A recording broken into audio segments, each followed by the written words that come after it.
Good morning. It's 9 o'clock on this, the first day of spring. We'll talk a lot about that. I'm meteorologist Craig Moeller, and I'm broadcasting to you from the 13 News Now studios in Southeast Virginia. We're located in Norfolk. We serve Virginia Beach, all of the 7 cities in Southeast Virginia. That's called Hampton Roads, and into Northeast North Carolina. This is the Weather Desk, and of course, you can pick us up anywhere across the country and around the world, and we cover today's top weather headlines from all around the country and around the world. The first topic we're going to dive into today, a major weather system, a lot of snow, severe weather. We've seen dust storms, we've seen wind warnings, blizzard conditions, all kinds of crazy things going on, and the major weather impacts with that storm are working east and northeast. I'm going to tell you what that means, the latest, what's already happened, what's happening now, and what will happen for the East Coast as the system moves along. Next topic, as I mentioned, spring begins, and it really began with the vernal equinox this morning at 5:01. We're going to talk about that and explain what's going on now and why we will look forward to the warmer seasons.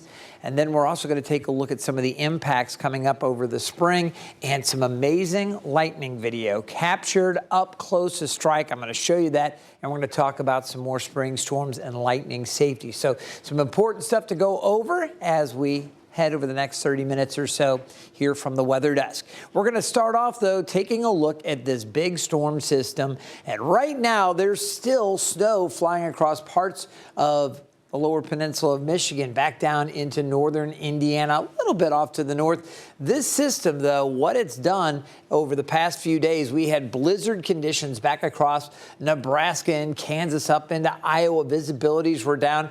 I talked to a couple family members back in the Midwest around St. Louis, and they talked about a 30-degree temperature drop like that as the strong cold front came through yesterday around the St. Louis metro area. They said, "What happened? It was so warm. It was so nice." I said, "Hey, you guys got that front come through, and now they've got the cold and windy conditions out that way." So this whole storm system's moving along, and I wanted to have you get an understanding of just what's already occurred with the severe storms crossing the country. It's leaving its mark. Strong winds, as I mentioned, rain, tornadoes, even blizzards for some parts of the country. And ABC's Andrew Dimbert has more. On this first day of spring, extreme weather, everything from blizzard conditions to wildfires to tornadoes.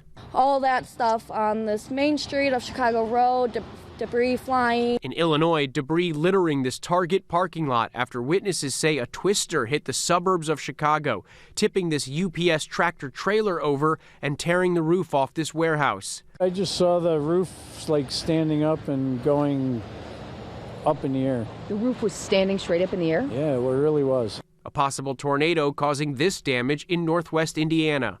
Sarah Lewis raced to her mother's home in Highland, finding a tree in the front yard for decades toppled over. The whole tree was uprooted that, I grew up with, and everything was on my childhood home, and it's very devastating.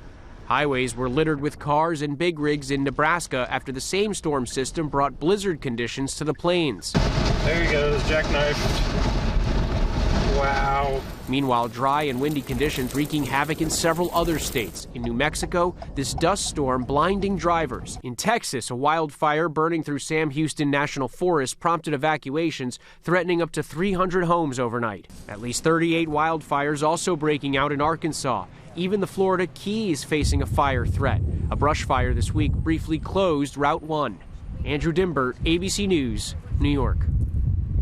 And we're going to take a little closer look at one of the areas heavily impacted. We'll zoom into Indiana, and it was central Indiana and around the Indianapolis area. They had some huge storms yesterday. Take a look at that. These communities across central Indiana are cleaning up damage and dealing with power outages after those severe storms moved across the state. Several areas were under tornado watches, and at least two tornadoes have been reported. Crews with ABC 7 Chicago were there. Long strands of mangled metal lay tangled across the railroad tracks, torn from a neighboring warehouse by a quick burst of fast-moving storms through south suburban Steger. I just saw the roof like standing up and going up in the air. The roof was standing straight up in the air? Yeah, it really was. I saw the wind twisting and all that stuff on this main street of Chicago Road, debris flying. Riley Randolph didn't wait to see more. As she hunkered in the closet, this tree in her front yard crashed to the ground. It all but shook the frame of the house around her. It was really bad. It was scary. I didn't know what was going on. If my windows are gonna get busted. That same line of storms ripped through a new Lenox Target parking lot, rocking the cart corral, tearing down fences, and knocking large portions of trees to the pavement. It came on with such ferocity that a UPS tractor trailer didn't have time to pull off the road near New Lenox. Without a heavy load to weigh against the unmitigated force of the storm line, the wind shear tipped the entire tractor trailer on its side, somehow sparing the driver and passenger of any injuries.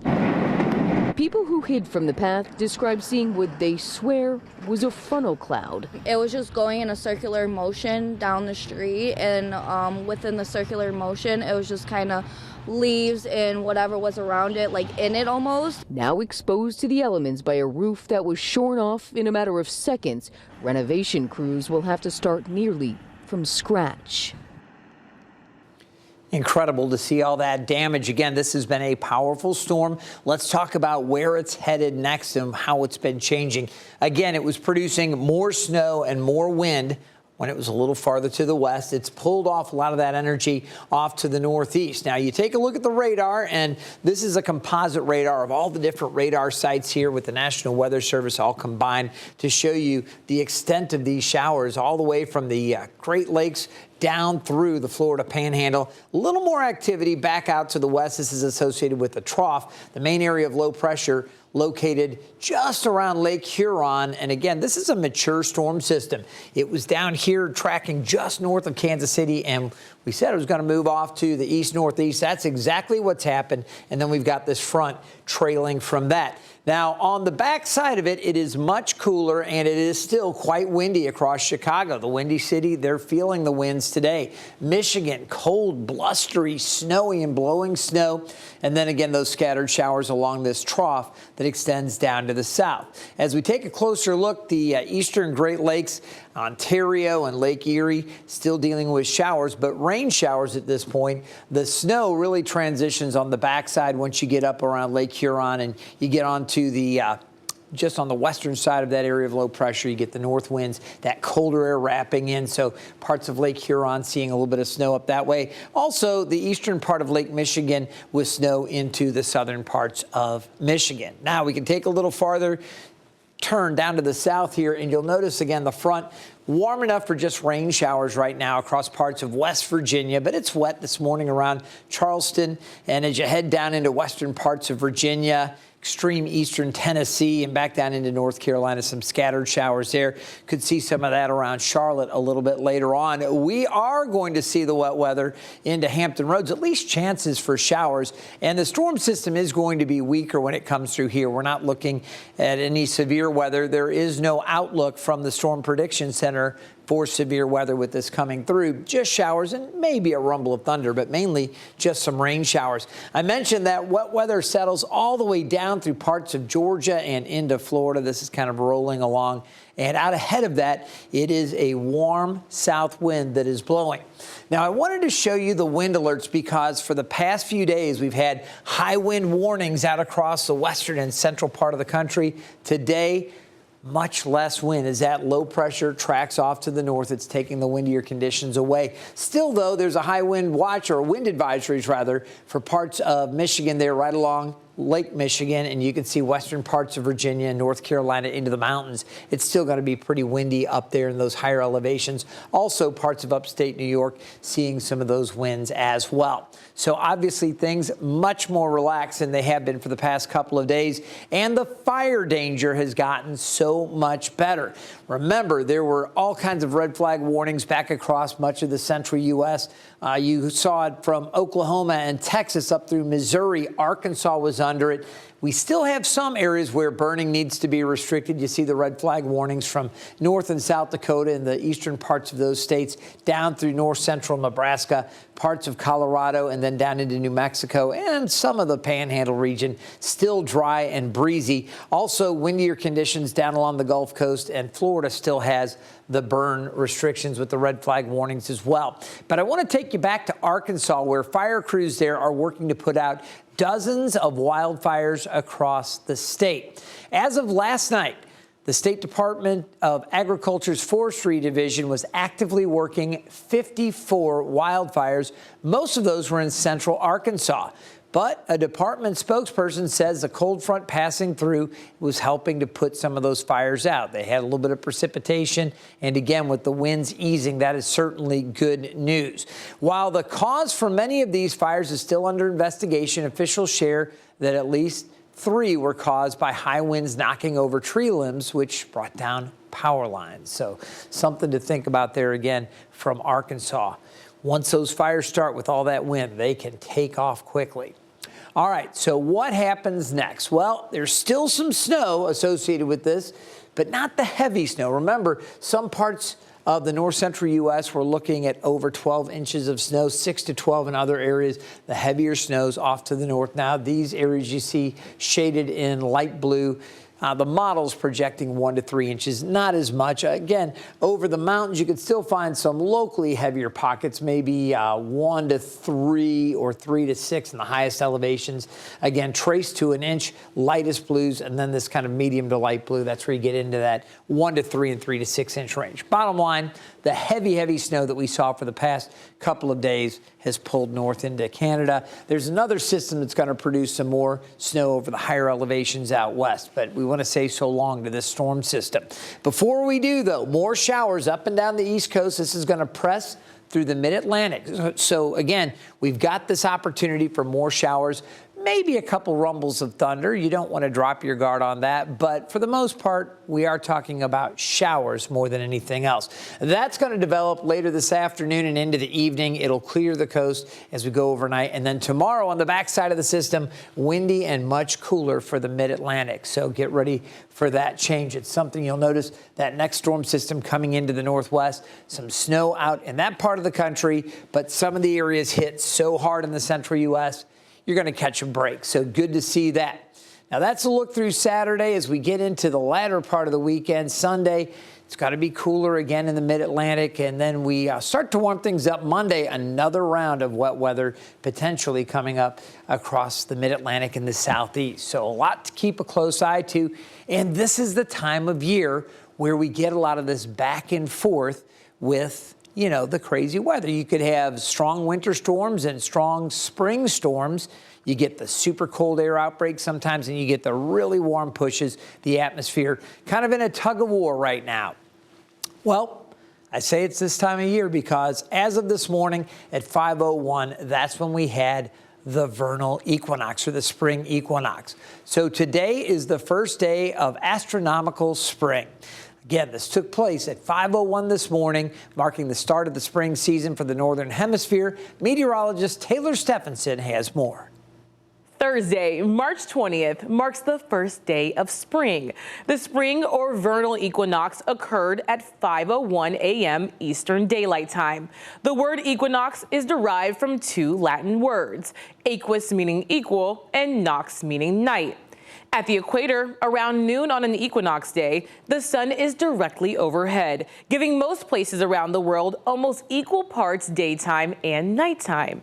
In the northern hemisphere where we live in the U.S., after the spring equinox, the most direct sun rays move north of the equator. For those wanting more daylight, your time is near. In March, we gain about 70 minutes of daylight. In April, we gain about an hour more. 8 p.m. sunsets in Hampton Roads in northeastern North Carolina return in May. For 13 News Now, I'm meteorologist Taylor Stephenson. All right, Taylor, thanks so much for that report. All right, so we're into spring, and this is the time of year where the pollen starts to shoot up. For Hampton Roads, tree pollen is a big issue. Juniper, cedar, birch, box elder, maple, all trees that are producing quite a bit of pollen. And you may even be able to detect it a little bit in my voice. Normally, it's not quite this raspy, but I do feel like I've got a little bit of an effect from the high tree pollen right now. Looking at mold, that level is low, not a big deal today. Grass and weeds, really no problem at all. But the tree pollen, that may be affecting you. So if you're starting to feel that, you know the culprit. All right, that's one element that we look for. Another thing, again, these up and down temperatures, so typical of the spring season. So we take a look here over the next 10 days. We're warm today, cooler tomorrow. Then you get a surge of warmer air back up 69, close to 70. And this is for Norfolk International Airport. Again, this just up and down nature. We cool it down again on Sunday.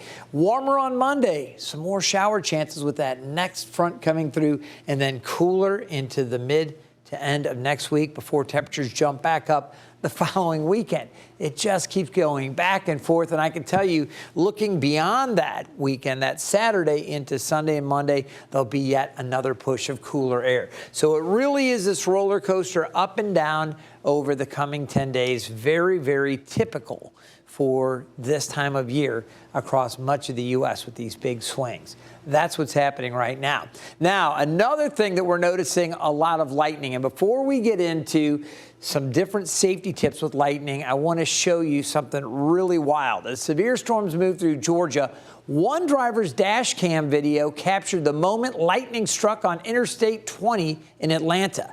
That lightning narrowly missing the driver. Check it out. You can see the sparks. All right, there it is. You can see some of the lightning, and then bang, there it is. And the driver just keeps coming. You see some of the sparks coming off. It's amazing. Luckily, nothing caught on fire, and no one was reported injured. No crashes were caused by the strike. But when you see something like that, it's just amazing, and you see just how powerful lightning can be. Now, let's talk a little bit about lightning safety. You know, we always start with when thunder roars, head indoors. All right, that's one thing that's easy enough to remember. I tell kids, school kids, when I go out and do classroom visits, if you see it, flee it. That means if you see lightning strikes, you're going, oh, well, it looks like it was off in the distance. No, no, no.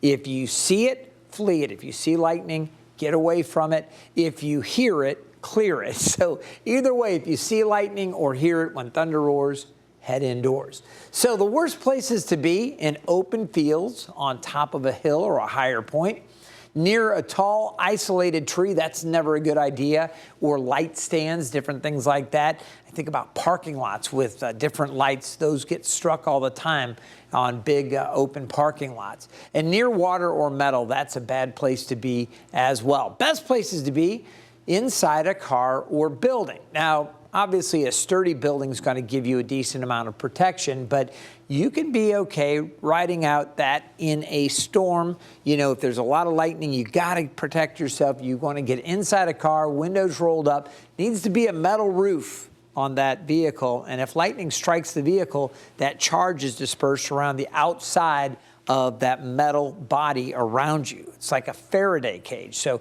lightning strikes, the charge goes around and down. And people inside the car are typically okay. You don't want to be touching the outside metal. You don't want to have that. But again, you're better off inside a car than out in the open for sure. And a building gives you even more protection. All right, so how far away is the lightning when you see lightning and you hear thunder? Well, if you hear thunder 5 seconds later, it means it's 1 mile away. So when you see lightning, you count the time between the lightning and the thunder. That's the flash to bang. Every 5 seconds equals 1 mile. Again, this is something that I tell the kids a lot with these school visits. Flash, you start counting. You get up to 5, 1 mile away. You count 10 seconds, means it's 2 miles away. 15 seconds, 3 miles away. Something I would do when there were really active thunderstorms growing up, and even as an adult sometimes, or that when my kids would get scared, they'd come on in with me and my wife overnight. They'd be like scared about the thunderstorms. They'd say, hey, just count to the thunder. And there'd be a flash, and you might count one time, and it was maybe 3 seconds away. That was a really close strike. The next time you'd see the flash and hear the bang, it might be 8 or 9 seconds. Oh. Okay, it's a little farther away. The next time, 12 seconds. And that's where you could tell the kids that, hey, that part of that cell, that storm is moving away. If the time between the flash and the bang, or the flash and the crash or bang of the sound gets shorter and shorter, that means the cell is getting closer. And hang on, all right? So just something to think about with lightning. All right, a little bit of fiction and fact about lightning. Fiction, lightning never strikes the same place twice. You've heard that, right? Oh, lightning won't strike twice. This place was hit before.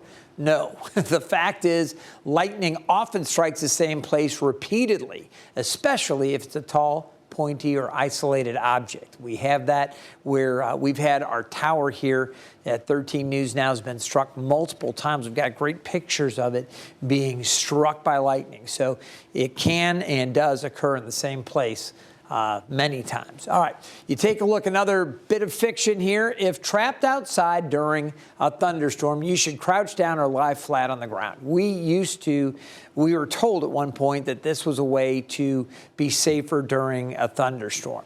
All right, really, there's no safe place outside during lightning. If you are not, so you're not out, I'll get this out. If you are caught outside, you need to always seek shelter first and foremost, okay? Again, I think you're better off a little bit lower to the ground if there's just absolutely nowhere to go. But the bottom line is seek shelter immediately. Don't play games. Don't think, oh, we're fine if we just hang out and get down or lie flat on the ground. It's not safe outdoors. That's the bottom line. All right, fiction. Metal jewelry and personal electronics attract lightning. I've been asked this many times. Oh, is my cell phone, if I'm holding it, is it going to, put me at greater risk or whatever, okay?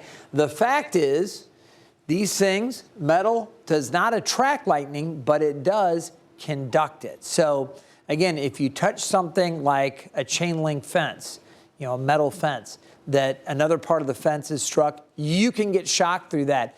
But the metal in itself on your, like a chain or whatever, that's not going to necessarily attract lightning. So some fact and fiction there. All right, here's some fiction. If you are in a house, you are 100% safe from lightning. Wish we could say that, okay? You're not 100% safe, but you are safer. That's the key. A sturdy building is going to provide some protection. So especially one with plumbing and electricity, I'm not talking about like just a little backyard shed or something that doesn't have good construction. But if you're inside a house, it is a safer place to be as long as you avoid anything that conducts electricity. So another little story with lightning safety. I worked in radio when I first started broadcasting about 35 years ago. And one of the DJs at the first station I worked with actually had a beard. And he said he grew the beard to cover up a scar that he got on his chin because he was broadcasting. Lightning struck one of the transmitters from their radio station that he was working at, came in through the microphone and actually got him on the chin. A little bit of the lightning, that electricity hit his chin, and it actually scarred him and burned him on his chin. And again, it was just always a very stark reminder to me, you want to stay away from electronic things that are connected again to the house's electricity. As you're inside that house, the best thing to do, you want to just stay away from the windows and you want to be inside. You can have a cell phone, you can leave a TV on or leave something, if you're streaming on the computer, you can leave that on. You just don't want to be up close to it in case lightning were to strike and come in through some of the electrical system in your house. So that's the fact with that. All right, so we've talked about lightning. We've talked about lightning safety. I want to come back to the forecast and what's going to be happening with that front coming through Hampton Roads in the mid-Atlantic later today and tonight. We've got small craft advisories up for the Chesapeake Bay and the Atlantic Ocean. The seas 5 to 6 feet. It's been a little rough out there with the wave action. The waves in the bay haven't been as big, but we are going to see those winds picking up. South winds 10 to 20 knots on the bay later on. We will see gale warnings going up later tonight and early tomorrow for these waters as the winds are expected to get up in that 35 to maybe even 40 knot range with the passage of that front. So we could see some stronger winds out on the open water. Now, most of us are actually going to enjoy a pretty good day. Temperatures around 69 as we head towards the middle part of the day and then into the 70s this afternoon. You'll notice by 4 o'clock this afternoon, chances for a few stray showers, mainly out towards I-95, but a few may push a little farther to the east. Later, as we head through the evening commute, 5 to 5:30, we see more rain up around Williamsburg. West Point, we'll see rain over the westernmost parts, the inland areas on the south side and into northeast North Carolina. As we head through supper time and get in towards the early evening, 6:30, 6:45, more heavy rain showing up, maybe a few rumbles of thunder. We're not outlooked for severe weather, but remember, a storm isn't issued, there's no severe thunderstorm warnings issued just for lightning. It's for hail size, for wind damage, tornado. We have special warnings for flash flooding, obviously. But with lightning, that's still dangerous. If you have any thunderstorm, even a non-severe storm, that lightning's still very dangerous. So there may be a few rumbles of thunder. I want folks to stay aware of that here in the mid-Atlantic as that system pushes through.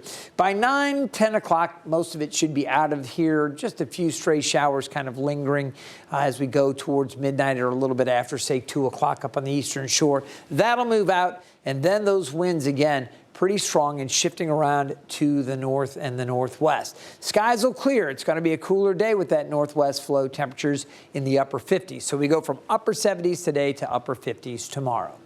Temperatures today, as I mentioned, in Norfolk around 77, 73 in Virginia Beach, cooler at the coast. Chances for showers late and into the evening, maybe a couple of thunderstorms, especially farther inland.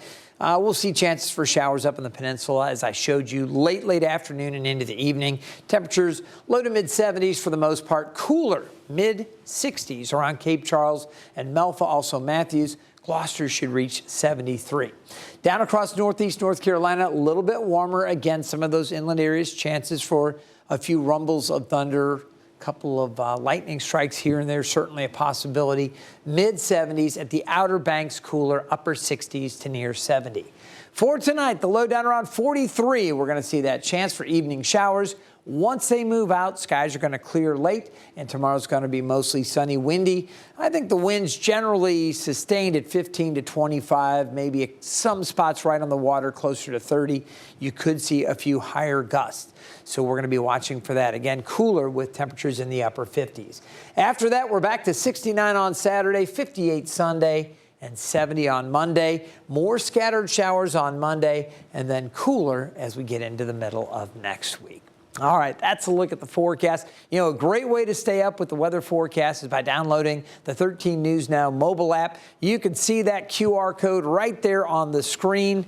Download that, scan that, and you will have access to our radar, to our forecast, and any special weather updates that we have. They all get pushed out to that app. And I'm going to, first of all, thank you for finding us here on the 13 News Now Plus app. This is a great resource, and guess what? We continue to expand it.